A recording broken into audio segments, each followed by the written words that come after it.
quiet. Okay. Good afternoon, ladies and gentlemen. Thanks for coming to the White House for your daily briefing. Before I take questions, let me read a brief announcement.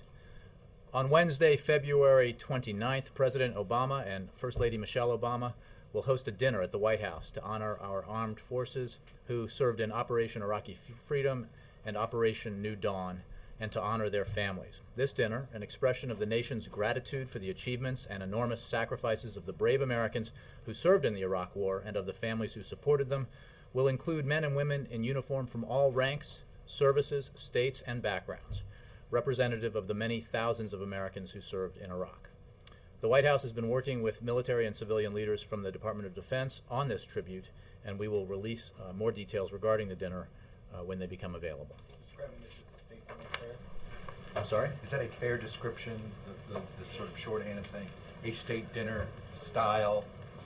No, I think it's unique to the kind of dinner it is. A state dinner has to do with heads of government, heads of state, right? Is it fair to similar Won't be formality? fancy like that. It's a buffet. Yeah. Buffet. But I mean, using that shorthand, incorrect or correct? I think state dinner probably is not quite accurate, and we'll have more details to describe it for you. It's really focused on the men and women who served in Iraq and in all stations within the armed services. So I think one distinction might be that state dinners are about the elevated and important guests that we have visiting from other countries, and these would be for all those who served. In Iraq, yes, this is Iraq. I don't have the number on it, but February 29th.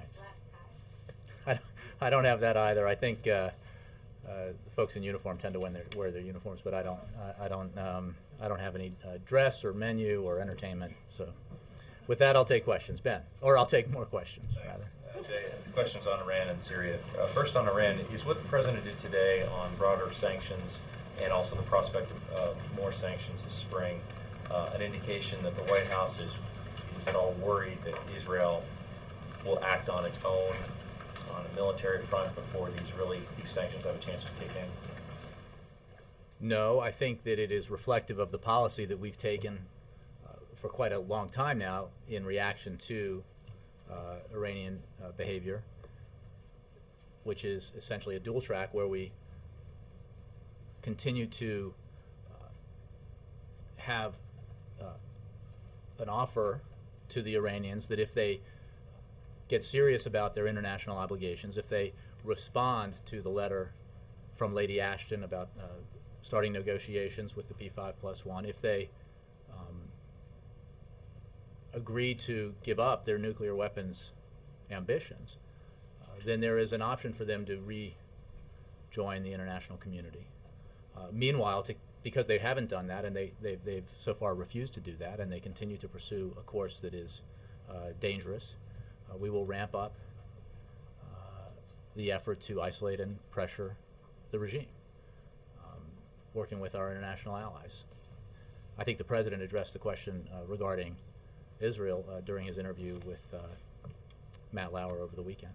Right, but I mean, given that the development has happened today, we learned about it today about the additional sanctions.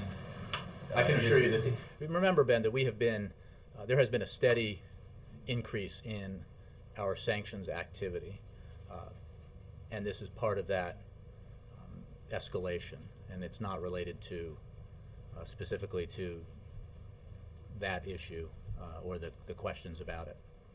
That issue about Israel, the Israeli. Correct. On Syria, I think since we last saw you, the UN Security Council rejected the peace plan supported by the United States, pushed hard for by the United States. Violence has continued. Obviously, we have the closing of the embassy. And the president said in the NBC interview that he thinks that the noose is tightening on the Assad regime. I'm just wondering, what is that based upon? It seems to a lot of outsiders that Assad is operating freely. Well, there's no question that he is operating with gross disregard for the health and safety and welfare of his own people. He is killing his own people. And as we witness this, it only reinforces the need for the international community to act, and reinforces the disappointment we have with members of the United Nations Security Council who did not vote with the rest of the international community in favor of the anti-Syria resolution, the anti-Syrian regime resolution. The fact of the matter is that the pressure on Assad continues to intensify. He has dwindling financial resources. He has dwindling access to what he needs to continue to govern. His regime has lost control of parts of the country. There are a number of indications of the desire to depart from the regime by senior Syrian government and military officials. These are telltale signs that Assad's future is very limited at best. And we continue to work with the international community to do everything we can to enhance the pressure on him, to make it clear to everyone that they should not want to place a bet on the Assad regime, because that is a losing bet. And it is a losing bet in pure realpolitik terms, but it's also a losing bet, obviously, in terms of being on the right side of the people of Syria. One last one on this. Given that killing that you described, is the president personally frustrated with those who block the international effort, particularly China and Russia? Well, I think that what I just said reflects our view, which is that those who voted against the resolution need to realize that betting everything on Assad is a recipe for failure. Not just for the interests of those countries, but for the stability of the region and for Syria's future.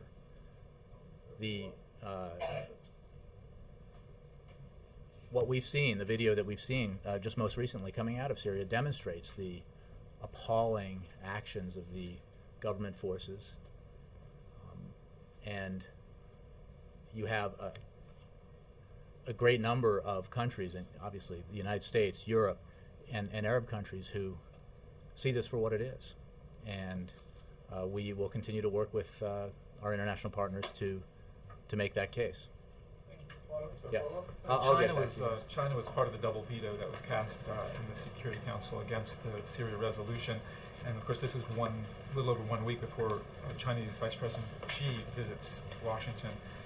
What, if anything, will President Obama have to say to Vice President about this subject when they meet? Well, I don't have an agenda in terms of the discussions for those meetings. I think that we've made clear our disappointment that those votes were cast. There's obviously a range of issues to be discussed in our bilateral relationship with China that will be discussed during that visit. Does this have any impact on relations with either China or Russia? Well, I think, again, this is about what the international community's response to Syrian action should be. There has been a great deal of collective action taken against the Syrian regime thus far. There will be greater action taken, and we're going to work with all the friends of Syria and the Syrian people to continue to pressure the Assad regime to continue to make clear that Assad's days are numbered. I think that we will also obviously continue to work with the Chinese and the Russians on a host of other issues, even as we press this point, obviously. Secretary Clinton did call on but as you mentioned, the Friends of Syrian Democracy to band together to help the Syrian opposition, the political opposition. Is there any thought being given to giving assistance, military assistance, to the rebels that are fighting Assad? We believe that the right solution in Syria is a political solution, and there remains an opportunity for that to be achieved, for that transition to democracy to take place. That's why we felt, and we continue to feel, it's so important for the international community to act in the way that a Security Council resolution would have embodied, and we'll continue to to work with our international partners in this regard, because the best solution here is a political solution. Broadly speaking, we take no options off the table, but our focus is on using our diplomatic, economic, and other means to help bring about and usher in a democratic transition. Want to talk about Egypt? Sure. Do we know how many Americans are actually in Egypt of those named in the judge's order? Bill, I don't want to get into specifics about the order. We're deeply disturbed by the crackdown against NGOs in Egypt, including the filing of charges against Americans. Groups like the International Republican Institute, the National Democratic Institute, and many others, both American and Egyptian, have done nothing wrong. Their only assignment is to support Egypt in its transition to democracy. These groups and individuals associated with them do not fund political parties or individual candidates. Many of these groups have worked in Egypt for several years, and so their activities are not new. Moreover, they also served as observers for the recent parliamentary elections at the request of the government of Egypt. Now, we continue to communicate at all levels with the Egyptian government our grave concerns regarding the crackdown against NGOs in Europe. We have underscored how serious a problem these actions are. We have said clearly that these actions could have consequences for our relationship, including regarding our assistance programs. So we'll continue to work with the Egyptians. What would it take to trigger a cutoff of the $1.5 billion in U.S. Well, I don't want aid? to speculate about what that would be. We've made clear that we take this very seriously, that it could have consequences. These actions could have consequences for our relationship and including our assistance programs, but I don't want to speculate about what actions might precipitate a response on our part along those lines, except to say that we take this very seriously, that it's important to remember that these institutions have been over there for a number of years. They're all over the country promoting democracy, and that the individuals here have done nothing wrong. Some of the people who are named are actually in the United States, some of the U.S. citizens, but some obviously are over there, and we know that some are in the embassy. Do you have any idea how many? You know, Bill, I don't want to get into specific numbers or names. There are some Americans who have opted to stay in the embassy, compound in Cairo, while waiting for permission to depart Egypt.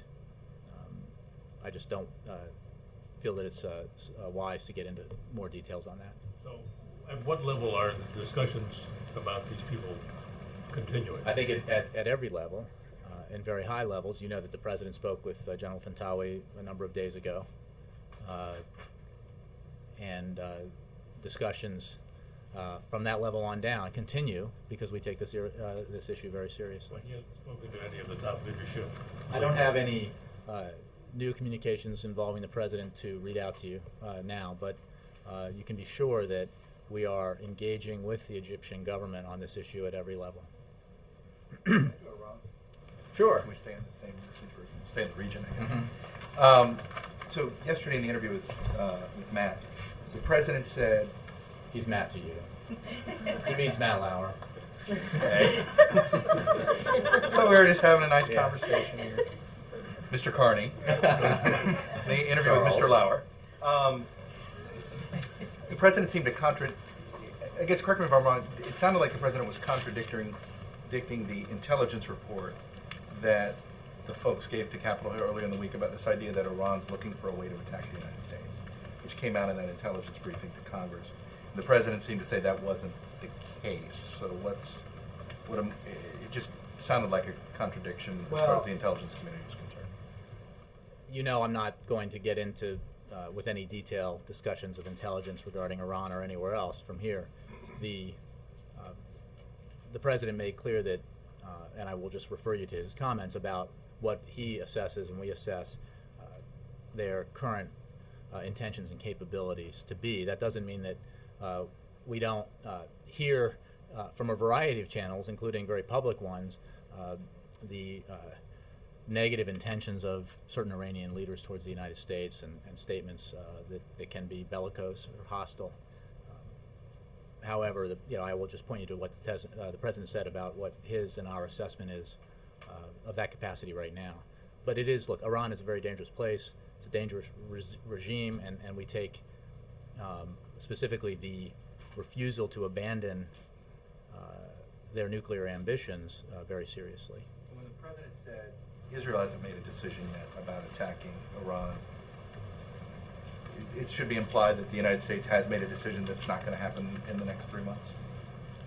Well, I wouldn't imply anything at all, except to the explicit comment the president made, which, well, two things. One, we have greater military and intelligence cooperations with Israel than we have ever had, and that what he told NBC was that he believes that Israel has not made a decision about what action to take, or whether or not to take the action that's been discussed. As the United States has. Well, I'm not going to get into that kind of assessment. What I will say is that we believe that the course that we're pursuing with regards to Iran is the right one, that the sanctions have had significant impact on the Iranian economy.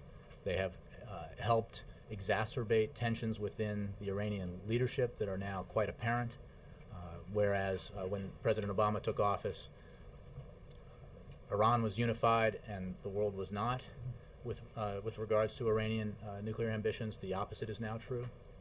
And that has had, I think, the effect of making clear to the world that the problem here is Iranian behavior. Now, we will continue to pursue that course and press for change in behavior by the Iranian regime, even as the President has made clear on a number of occasions, we do not remove any options from the table. Are you taking credit for that? Wait, are you taking credit for the tensions within the Iranian leadership? I'm just saying that they contribute to. No, I know, but are you saying that your policies have helped exacerbate the tensions? There is no question that the impact of the isolation on Iran and the economic sanctions on Iran have caused added turmoil within Iran, and that has had an impact at a variety of levels, most demonstrably on the economy and on the currency. But again, the unity that Iran enjoyed, if you will, with regards to this issue 3 years ago has gone, and by contrast, the international community has united behind the position that the president has taken with our allies and partners to pressure Iran to try to force Iran to change its behavior. Back to, Hold on one second. Let me go to Wendell. we go Can I back just to, go to Wendell? I'm going to work my way back to you, Connie. Thanks.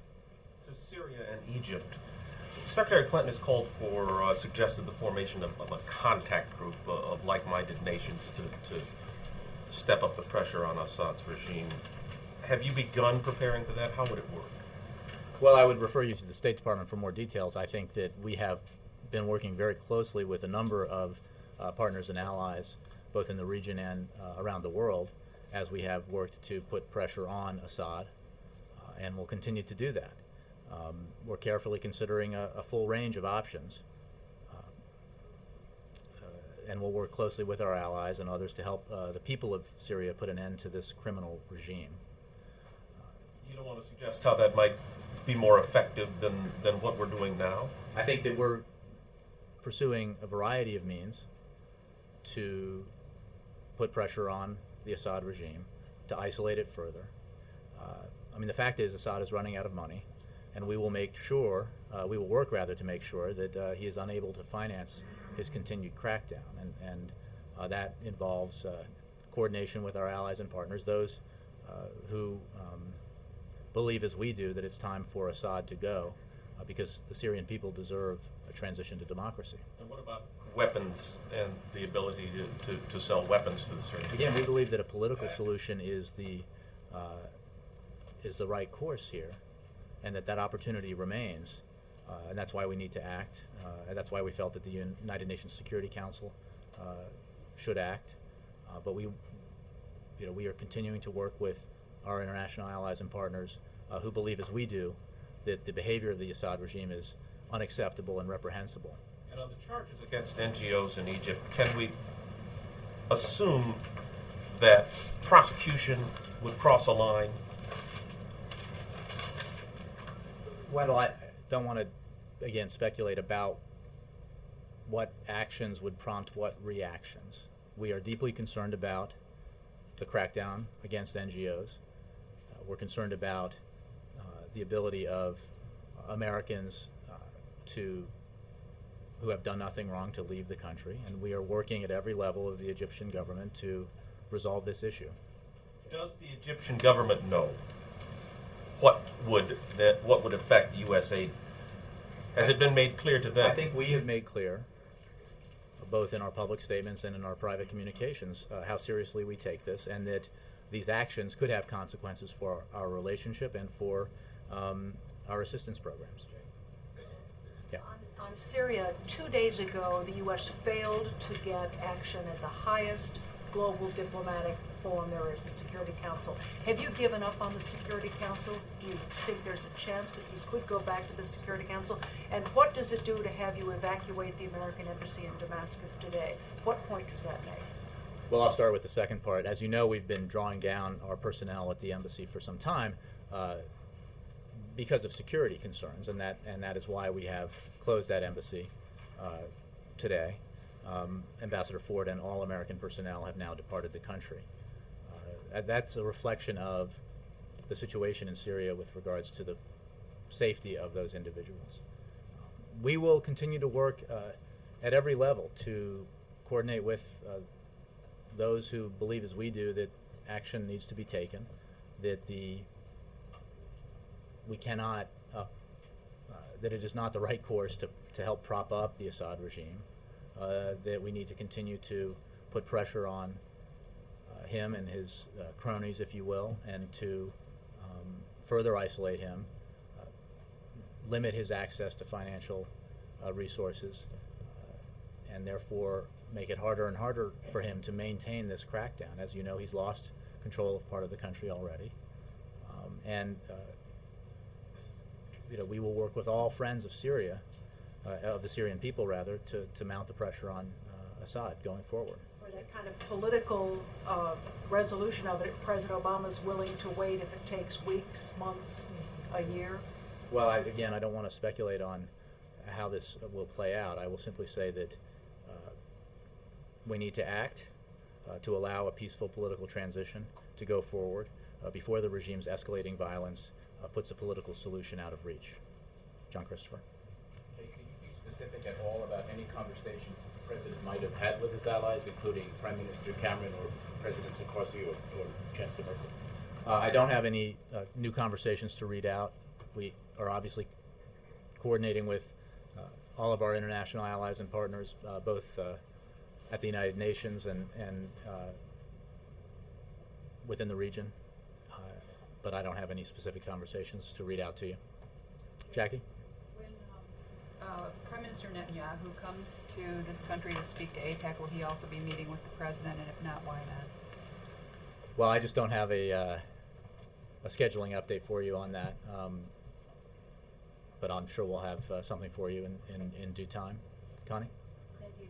The President said something very important the other day. He said the U.S. is walking in lockstep with Israel. I believe that was his quote. Does that mean that the U.S. is coordinating with Israel on any strike against Iran? I'm not going to, I don't recall the quote being quite as you described it. What I would say is the President made clear that our level of cooperation with Israel militarily and in intelligence matters has never been higher. We've made that point repeatedly because I think it demonstrates this country's commitment to Israel's security. But it does not, obviously Israel is a sovereign country and it has very legitimate concerns, about Iran's development of a nuclear weapons capacity. And we share those concerns. There is no question. Yes? Can I ask you a question about a domestic issue, the contraception coverage debate? It seems like the backlash, not just among Catholic clergy, but also liberal Catholics, is growing. And I'm wondering if the White House miscalculated when it seems to have not taken into account the reaction you would get even from erstwhile allies of yours on this issue. And why, and if there was any effort made to find a kind of middle ground, like asking employees of Catholic institutions to go out and buy a rider for contraceptive coverage if they wanted that. Mara, what I think is the case is that early on after this decision was made, there was some misreporting about what it is and what it isn't. I think lost in the initial reports was the fact that this policy provides for an exemption for churches and houses of worship, an exemption that doesn't exist in 8 states in this country, including places like Georgia and Wisconsin. It did not make clear that there are 28 states that require these kinds of preventive services to be included in insurance policies for women, as this policy does. We sought a lot of opinion as this policy process took place, and behind the idea of trying to find the right and appropriate balance between religious concerns on the one hand and the need to provide health care coverage to women across the country. And here I think is an important point to note is that, again, churches, houses of worship are exempted from this policy. Those institutions where women of all faiths, many faiths, work, need to have the same kind of coverage that all other American women have. So we will continue for the coming year, as I think also was a little bit lost in the coverage of this, to work with those religious institutions to try to implement this policy in a way that ensures that women have access to preventive care, but tries to allay the concerns of these institutions. Because we take very seriously people's religious beliefs and their objections, and that is the balance that we have sought in this policy, and it is the balance that we will seek in these conversations going forward. But in these conversations going forward, are you going to consider something like, I think the state of Hawaii has an opportunity for women to go and purchase a rider just for contraception if they want to? I don't. That's sort of beyond my policy expertise in terms of what could be contained within the conversation. But I want to make clear that the president's or the secretary's decision, and the president concurs with it, is that this coverage needs to be available to all American women. And other ways of providing it that well, might again, not. we will work with institutions to try to implement this in a way that assures that the coverage is provided, and that attempts to allay the concerns that are there. Yes. Domestic topics. On the unemployment numbers that came out on Friday, unaligned economists cheered them as very good news. Not to diminish that. Still, there are 19 million underemployed or unemployed Americans. How concerned is the White House that these numbers will inevitably have to take a dip before we see real recovery as these people re-enter the workforce?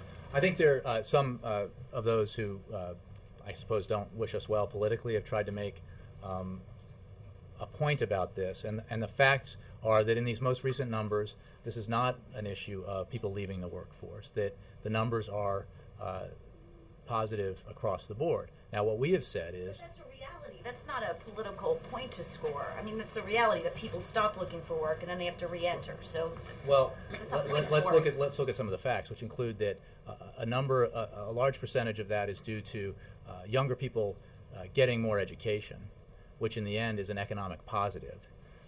There is a fact that this increase in the number of people leaving the workforce has been a trend and a fact since 2000 because of an aging population. Which is not to say that this is wholly,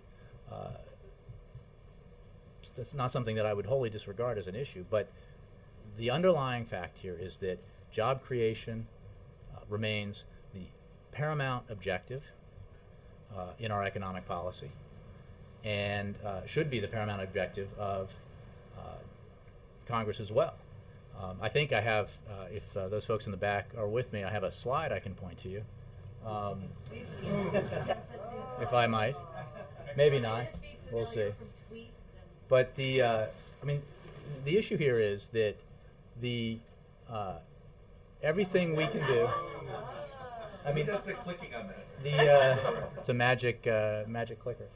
Look, I think what's important to note here is the size of the hole, the size of the hole we are in, and the steady progress that has taken place since the president's policies have taken effect. And we need to continue to work with Congress, for example, to extend the payroll tax cut through the end of the calendar year. As the president said, and has said, we need to do that without drama and without delay, and Congress needs to make sure that it doesn't do anything to muck up the progress that we have made so far. When the president was speaking to Mr. Lauer, he used the term. Someday it'll be Sir Lauer. Matthew to his mother, right? He used the term deserve. I think he said, I deserve a second term. Does anyone deserve to be president? The What did point he the mean by president that? was making, I think, is one that this chart elucidates, which is that he has worked every day since he was sworn into office on his number one priority, which he articulated even before he ran for president. It was why he got into politics to begin with, which is to ensure that those struggling to stay in the middle class, to better their lot, and those struggling to get into it have been under pressure for quite a long time. And he's determined as president to do everything he can to change that dynamic. And when he came into office, we were in economic free fall, as you know. Well, again, the context was based on his performance and his administration's performance on economic policy. The question was, do you deserve re-election? And the issue is, since he came into office, a terrible trend has been reversed. The problem is that the hole was so deep, caused by the Great Recession, that we still have a great deal of distance to travel. And that's why we cannot reverse course. We cannot allow Congress to muck up the progress we've made. We must extend the payroll tax cut. We must extend unemployment insurance. And we must do the other things that the president put forward in the State of the Union that ensure that we have an America built to last, that American manufacturing continues to rebound. 50,000 of those jobs, private sector jobs created last month, were in American manufacturing, a sector that had been in chronic decline for many, many years. We need to continue to develop the skills for American workers that will allow them to compete in the 21st century. And we need to make sure that we do all of it as we return to the kind of American values that ensure that everybody gets a fair shot and that everybody plays by the same set of rules. This can be a quickie.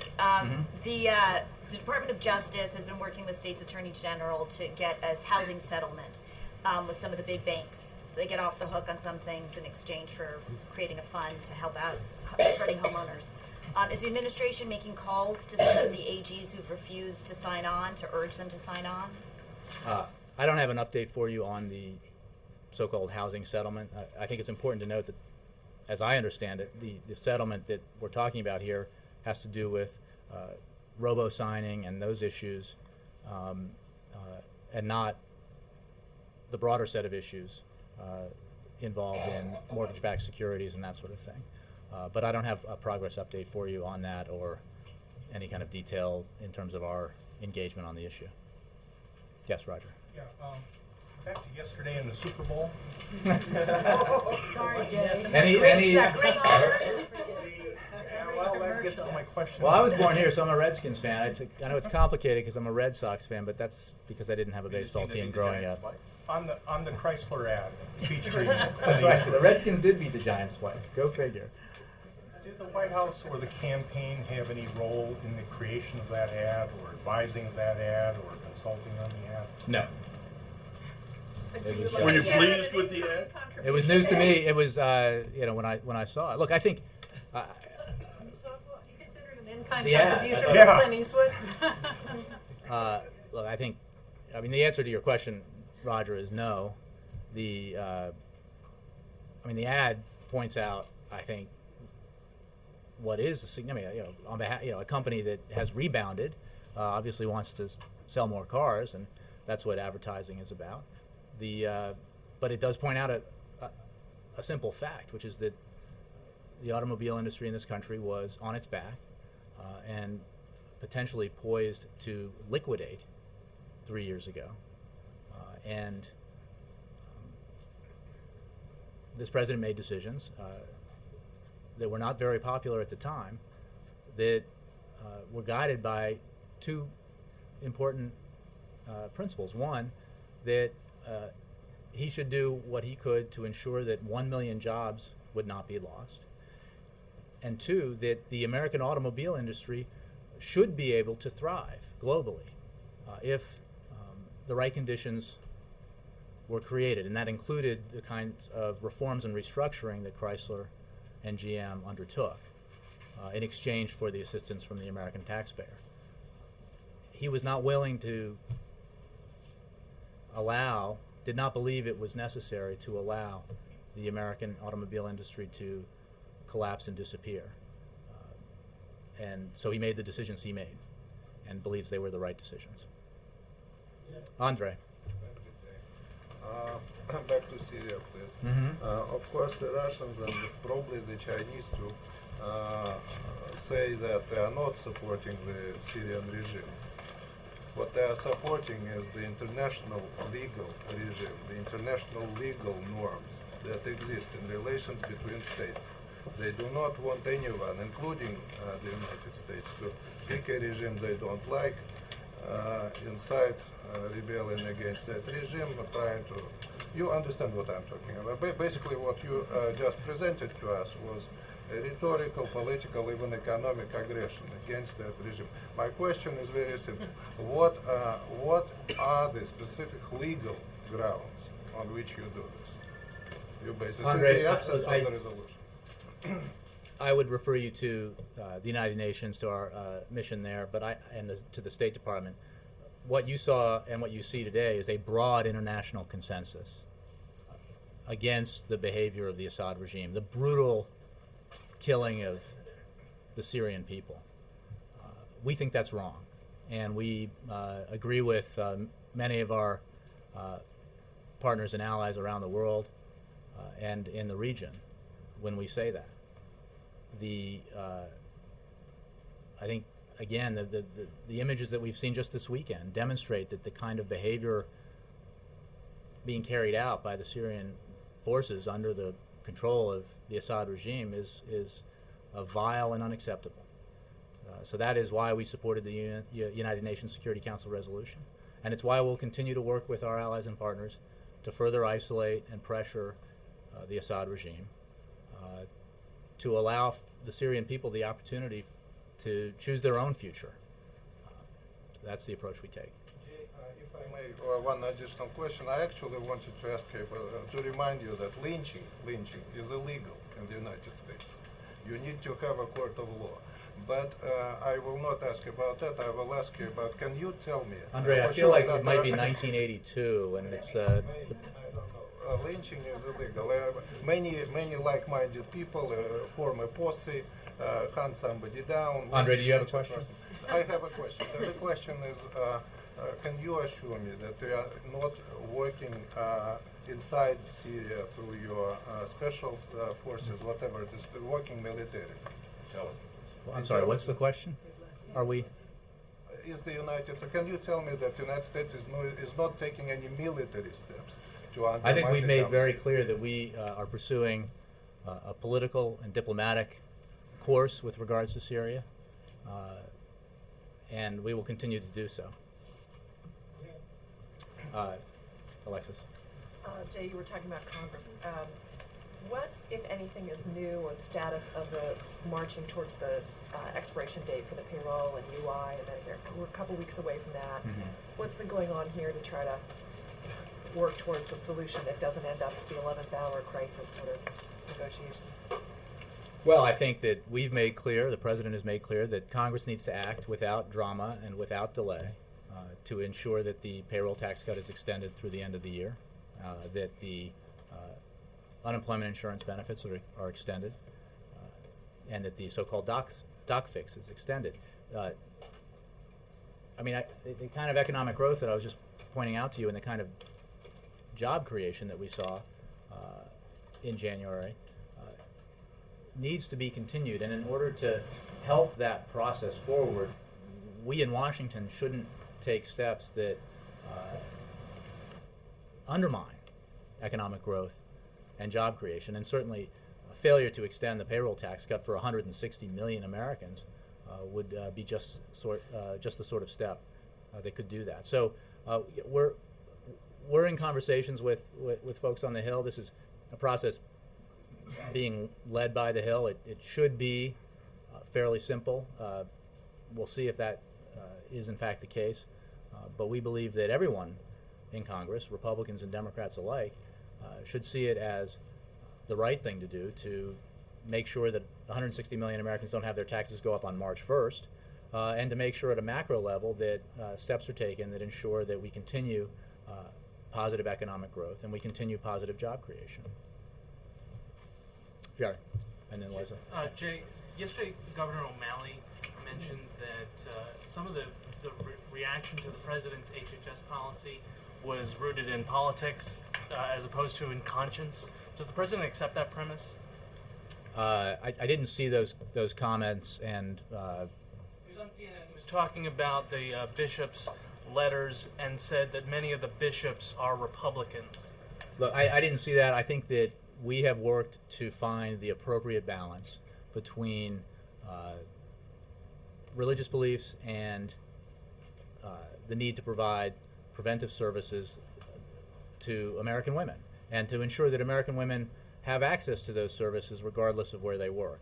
And we have carved out an exemption for churches and other houses of worship, and we will work going forward with institutions where the employer is affiliated with a church, for example, but where many of the employees are of all faiths, to find a way to ensure that the policy is implemented and that all women have access to these services, that also deals with the concerns that have been expressed. Right, but when you were answering the question tomorrow, you said that part of the reason that people are upset about this is because it's been misreported.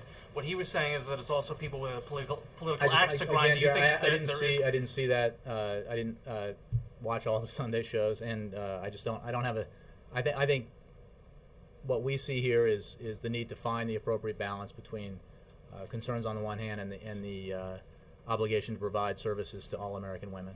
Eleanor. You seem to be suggesting that you're looking for some sort of a balance, that this isn't a done deal.